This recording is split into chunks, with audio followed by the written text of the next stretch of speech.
Hi, my name is Heidi, and welcome to my YouTube channel. Today I'm going to be talking about growing up not knowing you have ASD. When I was growing up, I never felt as though I fit in.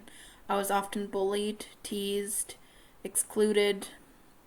In grade 3, kids used to play a game called Hide Go Seek, which essentially means that I'm always it, and I have to go around catching them.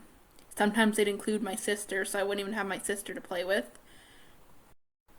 I learned at an early age that if you talk about what the other kids are doing to you and bullying you, and like say you tell your parents or the teacher, then the bullying just gets worse.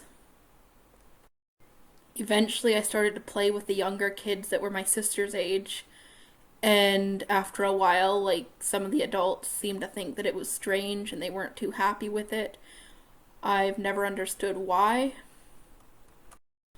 My parents often criticized me for having bad social skills. Dad would always say, the reason you have no friends is because when you were in kindergarten, you didn't look at people and you didn't talk to people when they said hi. And I was always taught that, like, I should be trying to make friends and I should be trying to fit in, and it's not good to have social issues.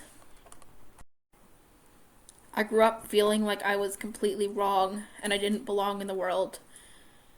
By middle school, I came to the conclusion that maybe if I wore makeup all the time and was never seen in public with my parents, I would somehow not be bullied anymore and I'd make friends and everything would be okay. Now, this didn't actually end up working, and by the end of middle school, I gave up and just wore whatever. I didn't really care how I looked anymore. I don't think I ever really wore the right clothing. In elementary school, I didn't like to wear pants because I found they weren't comfortable, so I'd wear dresses all the time. This got me bullied even more, I'm assuming.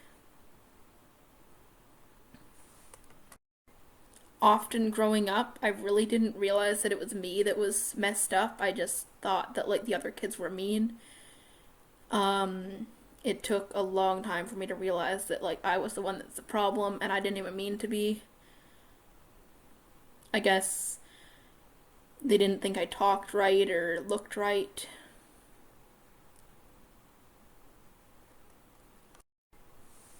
When I was little, my father would often complain that I wasn't talking right, and I always thought he was just being mean. Honestly, to this day, I still don't really know, like, what I was doing to talk wrong, but it really bothered me. He seemed to, like, often criticize me. Both my parents criticized me quite a lot for different things. In high school, I never fit in. I had this group of friends, and we'd sit in this room behind the counselor's office. I don't really know why. I would have rather sit outside.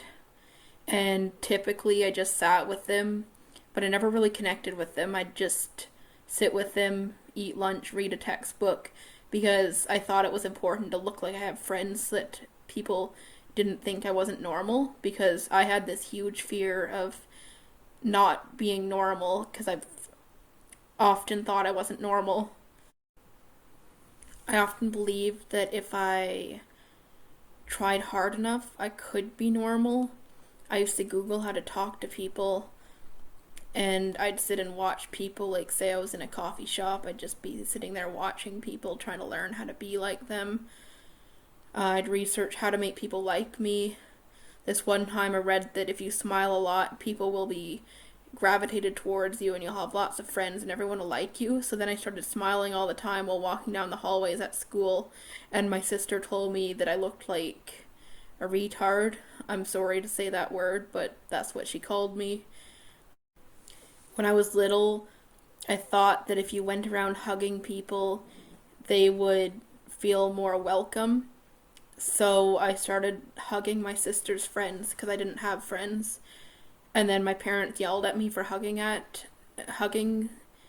my sister's friends, and I never understood why.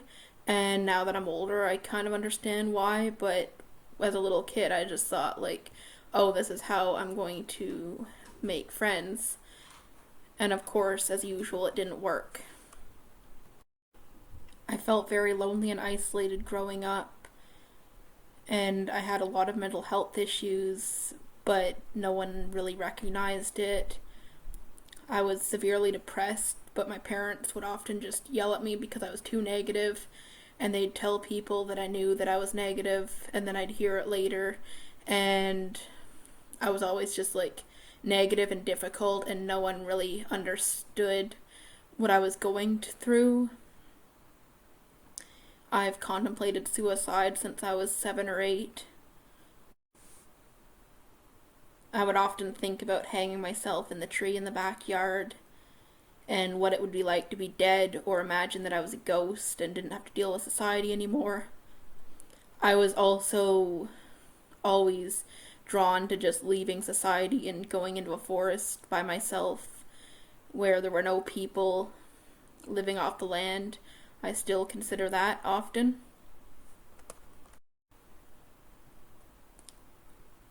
I think I just made my parents uncomfortable because they'd say I was negative, or they'd just tell me to shut up and not say stuff like that. Like if I said anything, I'd write stories where people would die in them. Like I've always been good at writing, and I've always loved writing.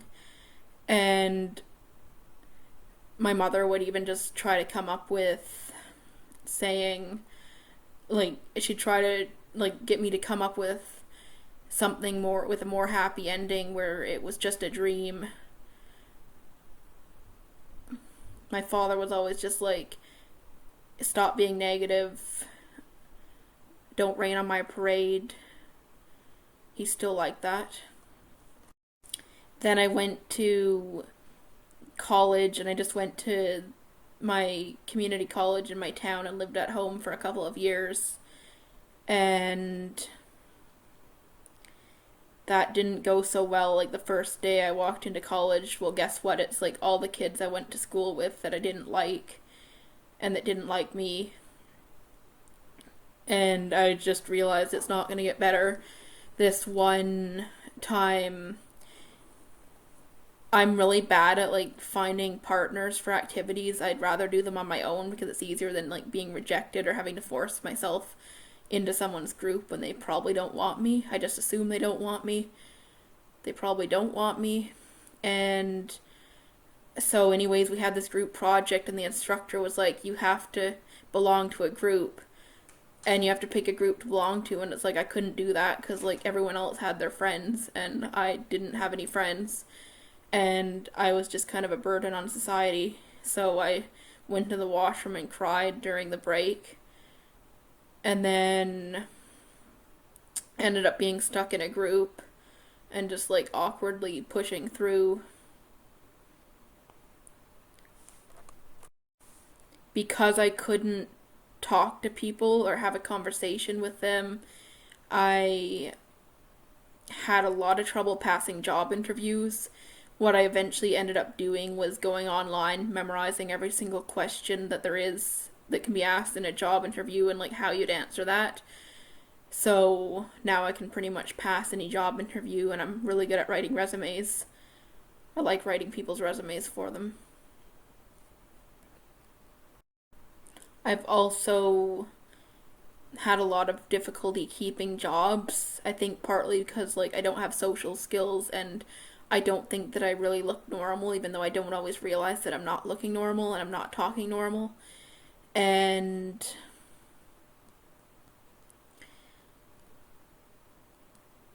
I've gone through quite a few jobs. I get really overwhelmed when it's a fast paced situation. And then if I'm thrown into a fast paced situation, I have difficulty learning it. And it's just like everything, my head just becomes really foggy and messed up, and just like nothing makes any sense anymore, and everything around me that's just blends together or something. And it's just really hard to deal with. I also have difficulty with organization, and like everything around me is super disorganized, which doesn't look too good to other people. And time doesn't always exist. Like I can just zone into doing something and then nothing else exists. And then that's kind of an issue when you're supposed to be keeping track of like what you're doing at a job. So I I think I was let go from Wendy's after 3 days, and that was like my first job after high school. And I went home and told my mother I wanted to kill myself and then cried. And then I went a few days later, I ended up getting a dishwashing job, and they only kept me for 2 months, which I also found was devastating. I've gone through quite a lot of jobs. Sometimes it's because they're seasonal and they end, which I love seasonal jobs. Oftentimes it's been that like I wasn't good enough for them. And of course, like not knowing that I'm autistic, like I couldn't just explain to them why I'm screwed up, and I don't know that that would have helped because they probably would have just judged me for it and gotten rid of me even faster.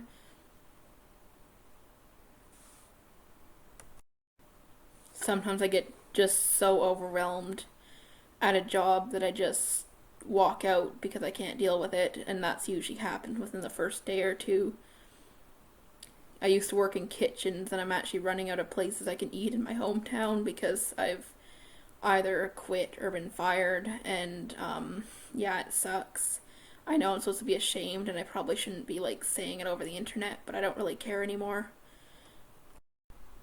I really wish I had known about autism whenever I was younger and that I had it.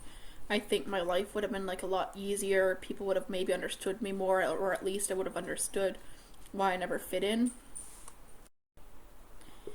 That's everything for today. I hope you enjoyed this video despite my monotone voice. If you like this video, please subscribe. I'll be releasing a new video each week. Thank you.